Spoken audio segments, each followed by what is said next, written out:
এনার বাসা আমি 4 থেকে 5 বছর লজিং খেয়েছি, খানা খেয়েছি। এনার বিনিময় এনার প্রতিদান আমি কিছু দিতে পারবো না। ইনি আমাকে যেভাবে কলিজার টুকরা নাতি নাতনির মতো মহব্বত করেছে, এর ঋণ আমার কাছে নাই। এই লোকটা এমন আমার অত্যন্ত মহব্বতের মানুষ আছে, দুনিয়া ত্যাগ করে চলে গেল। নিজের পাথের তরকারি উনি না খেয়ে আমাকে খাওয়াইছে। মাদ্রাসার ছাত্র, রাসূলের হাবিবের মেহমানকে উনি তলবে ইলমকে আজিজ তলাবাকে উনি মেহমানদারি করাইছে।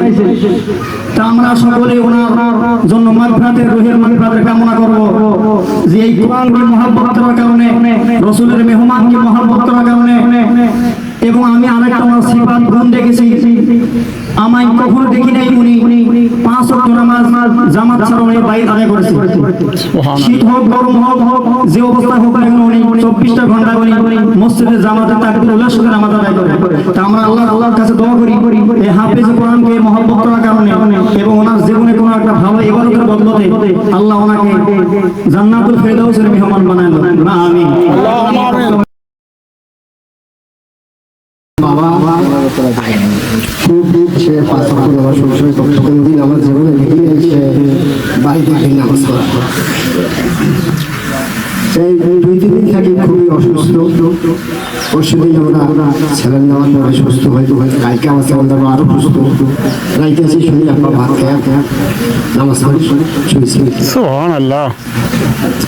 রাত 4টার সময় নামাজ পড়ছে নাকি আপনার সময় পড়ে গেছে।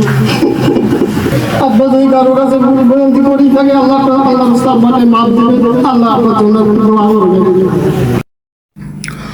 আসসালামু আলাইকুম। রংপুর জেলার গঙ্গাসরা উপজেলার গঙ্গাসরা ইউনিয়নের গান্নারপাড় গ্রামের বাসিন্দা দিনদার, মোত্তাকি, পরহেজগার ও আল্লাভীরু প্রবীণ ব্যক্তিত্ব 90 বছর বয়সী মোহাম্মদ জিয়ারতুল্লাহ আজ ভোরে ইন্তেকাল করেন।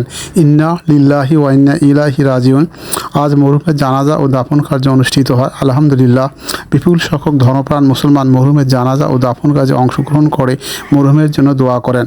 আপনারাও দয়া করে মরহুমের জন্য দোয়া রাখবেন। ইয়া রহমানের রহিম, আপনি মরহুমকে ক্ষমা করুন। আপনি মরহুমকে আপনার জান্নাতের সর্বোচ্চ স্থান জান্নাতুল ফেরদৌস নসিব করুন। ইয়া গাফুরুর রহিম, আপনি আমাদেরকেও ক্ষমা করুন। আমাদেরকে ইমানের মেহনত ও সালাতের মেহনত করার তৌফিক দান করুন। আল্লাহুম্মা আমিন, আল্লাহুম্মা আমিন, সুম্মা আমিন।